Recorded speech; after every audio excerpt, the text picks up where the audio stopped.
Olá! Você é cercado de pessoas que têm mente negativa? Você se considera uma pessoa com mente negativa?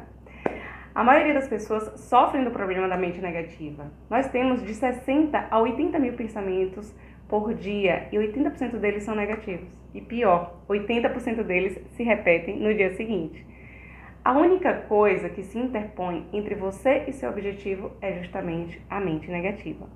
Então, eu vou te dar, ao final desse vídeo, 3 dicas super importantes que funcionou comigo, eu acredito que vai funcionar com você, de realmente manter uma mente mais flexível, uma mente mais aberta, onde você possa ter diversas mudanças positivas em sua vida, ok? Fica comigo até o final. Então, realmente, as pessoas que têm uma mente negativa, elas têm uma ideia muito fixa, são extremamente resistentes, não querem mudar por nada nesse mundo. Quando chega uma nova oportunidade, se negam, né? São pessoas que realmente são extremamente autocríticas e são pessoas que têm uma desvalorização pessoal exacerbada. Então, realmente, as pessoas que têm uma mente negativa sofrem muito. Por quê? Porque não se dão a oportunidade de se abrir para o novo, de viver coisas novas. São pessoas que, quando chega a oportunidade, realmente ela critica quem está dando a oportunidade para ela. Se fecham, são extremamente resistentes, se negam a aprender, se negam a crescer, se negam a mudar. Então, eu também fui uma pessoa que tive uma mente extremamente negativa, uma mente extremamente fixa. Eu vou contar agora uma história para você que aconteceu comigo e que pode servir de exemplo também para a sua vida. Então, quando eu tinha 13 anos de idade, meus pais se separaram pela primeira vez. Eu sou de Ipirá. E eu, minha mãe e meus irmãos nos mudamos para Olivença, que é distrito de Ilhéus, na Bahia. E aí, em pouco tempo, nós nos enturmamos e meus amigos e meus irmãos tiveram a ideia de entrar na capoeira e me convidaram. Só que eu tinha a ideia fixa de que capoeirista é marginal. Todos os capoeiristas, para mim, eram marginais.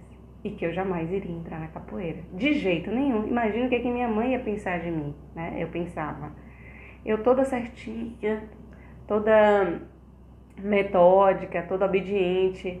Imagine, ela ia reclamar comigo se eu pedisse a ela que eu iria entrar na capoeira. Mas uma intuição dizia, não, vá, entre, se permita, né? Seja mais carinhosa com você, seja mais amorosa com você. Se dê essa chance.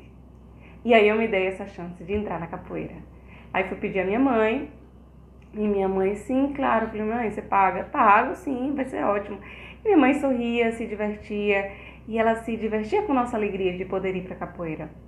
Então, ali já rompeu o primeiro paradigma, a primeira crença, o primeiro julgamento, porque era apenas a minha mente, a minha ideia de que a minha mãe não iria aceitar, que minha mãe também poderia achar que eu estava com os capoeiristas marginais.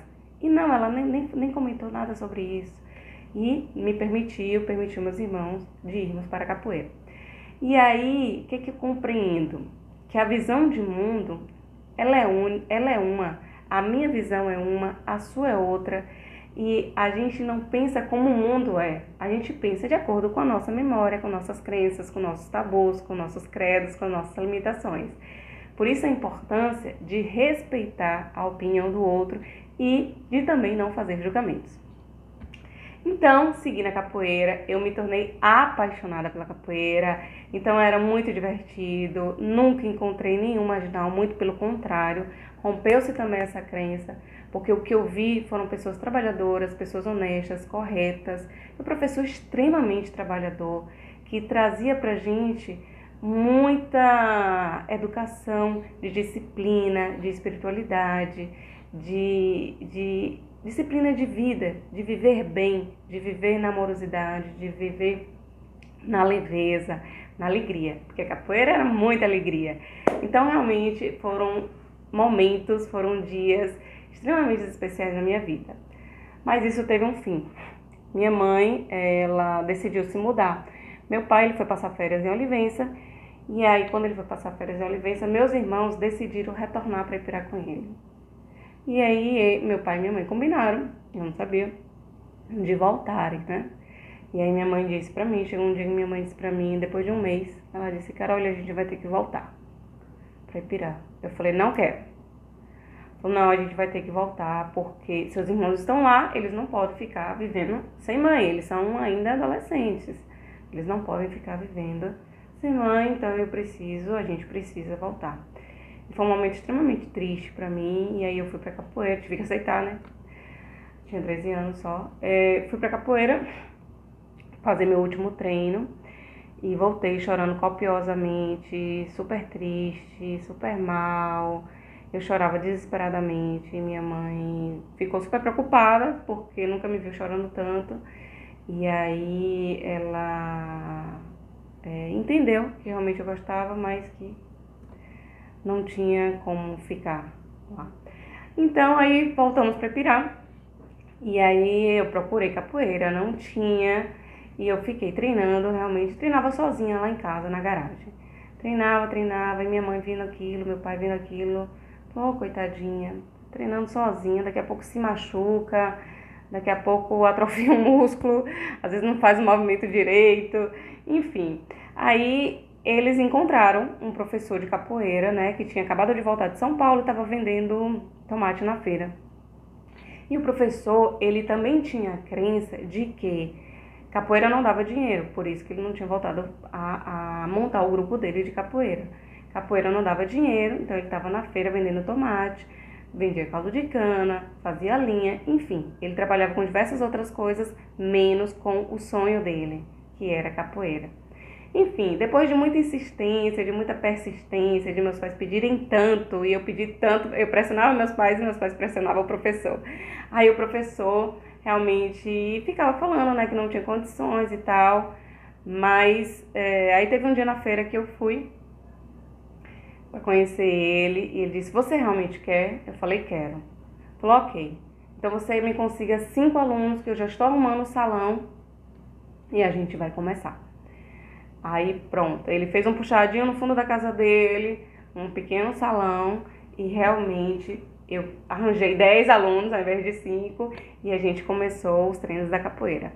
E assim, foram vários ensinamentos, foi realmente tempos maravilhosos, onde eu tive muito aprendizado, onde eu vi realmente, validou mais uma vez o quanto professor extremamente trabalhador, extremamente focado, honesto, e ele realmente super dedicado. Todo o dinheirinho que ele ganhava, ele reinvestia, ele continuou com capoeira, continuou com os outros serviços dele, de venda de tomate, de caldo de cana, de linha, e reinvestindo na capoeira. Então ele foi reinvestindo, e aí começou a colocar outras modalidades. Colocou musculação, colocou dança, colocou boxe, colocou jiu-jitsu, se associou a grupo de capoeira de Salvador, que é o Grupo Topázio, conseguiu fazer viagens internacionais. Então a capoeira abriu-se muitas portas para ele. Ele passou a viver uma vida muito mais digna, ele passou realmente a ganhar mais dinheiro. A capoeira deu dinheiro sim, o sonho dá dinheiro sim, só depende da atitude da pessoa em relação àquilo que ela faz. Né? Então foram momentos de extremos benefícios para mim, e extremos benefícios para o professor e para as pessoas que estavam também ao nosso redor. Então foi a época de que eu desenvolvi muita questão da responsabilidade, porque a gente treinava maculelê e fazia várias apresentações de capoeira junto com o maculelê, e eu era a protagonista, então não poderia perder treino, tinha que manter realmente uma disciplina, uma responsabilidade, e estava realmente muito junto com a capoeira. E eu me tornei uma pessoa realmente mais colaboradora, aprendi a colaboração através da capoeira. Porque, por exemplo, às vezes ele chegava na capoeira e o salão ele estava sujo. E o professor mandava a gente varrer e passar pano. Eu falava, meu Deus, varrer e passar pano, mas na minha casa minha mãe não deixa nem eu lavar um prato aqui, eu vou ter que fazer isso. E eu falei, mas já que é para colaborar, vamos colaborar. E aí fazia. Então, na época dos eventos anuais, que a gente chama de batizado, a gente tinha que vender os bilhetes, e vendíamos os bilhetes, e tudo era muito colaborador, tudo era muita colaboração, a equipe, e isso foi muito importante para mim. Eu entendi realmente a importância de equipe, de colaboração na equipe. E os aprendizados são inúmeros, foram inúmeros, e os benefícios também. Para mim, para o professor, eu sei que ele ajuda muita gente, porque só o fato de você ser um professor, ser um instrutor de arte marcial ou de qualquer atividade física, faz com que você beneficie outras pessoas, porque quando você faz qualquer um esporte, está trabalhando, né? Físico, emoções, mente e espírito. Então, trabalhou muito essa questão de disciplina. E a capoeira, para mim, foi sempre um grande terapeuta em minha vida, que eu honro e agradeço muito. Assim como eu agradeço muito aos meus colaboradores, né? Meus pais, que me apoiaram muito, e o professor Pastel também. Eu honro e agradeço muito a ele, a todos os meus professores de capoeira, como o mestre Ramiro de Ilhéus e também o mestre Rútil de Salvador. Enfim, e mestre Pastel de Ipirá. Eu sou muito grata a todos eles. Então, quais são as 3 dicas que eu quero dar para você em relação a essa minha história? A primeira dica é justamente essa questão de que você, se você mantiver uma ideia fixa, vai ser extremamente destrutiva. Então, qual foi o primeiro passo que eu fiz? Eu não esperei que já tivesse um grupo de capoeira para eu treinar. A primeira coisa que eu fiz foi treinar na garagem, porque era a minha paixão, eu queria muito. Então, o que é importante? É você fazer um movimento e logo em seguida o universo também ele se movimenta e te traz os benefícios, ele conspira a seu favor. Quando eu fiz o movimento de treinar na garagem, foi o que aconteceu? Meus pais se mobilizaram e buscaram o professor para mim. Então, é o universo se movimentando. Eu sou muito grata aos meus pais por isso, né? A segunda questão, muito importante, é a seguinte. Você, por exemplo, você quer muito uma coisa, né? Primeiro coloca assim, todas as coisas que você quer muito e também todas as coisas que você teme muito. Você pode estar fazendo uma lista, né? Ou imaginando, de preferência uma lista para ficar mais organizado. Faça uma lista de todas as coisas que você quer muito, muito mesmo, que esteja assim, apaixonado como eu era apaixonado pela capoeira. E as coisas que você teme. Pode justamente coincidir que o que você mais gosta, que você mais apaixonado também seja o que você mais teme. Por exemplo, vamos dizer que seja uma garota que você está extremamente apaixonada, a garota que você mais, que está fixado, que realmente está super apaixonado, mas também é que você mais teme. Teme levaram fora. Então, o que você pode fazer? Dar um passo para vencer esse medo. Se você não conseguir dar o passo já por essa sua própria paixão, pode começar com coisas menores. Tipo assim, se você anda em elevador, qualquer lugar que você vá, comece a falar com as pessoas. Comece a falar com desconhecidos. Meu mestre, ele fala o seguinte, que quando a gente sente medo, a gente precisa dar um passo à frente e sorrir. Sorria e dê um passo à frente.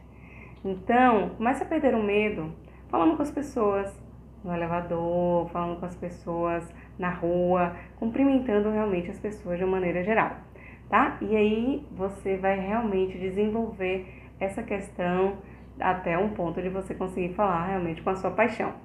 E a terceira dica, deixa eu ver, eu anotei aqui. A terceira dica é você realmente relacionar os benefícios que é você quebrar as crenças, que é você eliminar essa mente fixa, essa ideia fixa de uma coisa só. Por exemplo, eu relacionei aqui vários benefícios, né?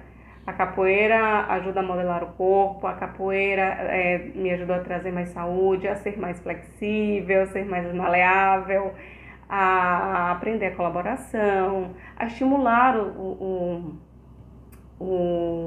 objetivo do outro, estimular a colaboração, enfim. Inclusive, eu acredito que um dos grandes propósitos que a capoeira me levou de Olivença para Ipirá foi justamente o de inspirar ao meu professor que ele rompesse a crença fixa de capoeira não dá dinheiro, e aí ele passou a viver realmente do próprio sonho dele, e ele vive isso até hoje, né? Então, assim, quais os benefícios que você pode fazer para você e que você pode fazer por outra pessoa se você romper ideias fixas, ok? Então, assim, nesse vídeo, de forma subliminar, eu falei diversos segredos, no mínimo 2, acredito que 3, sobre como manifestar seus sonhos.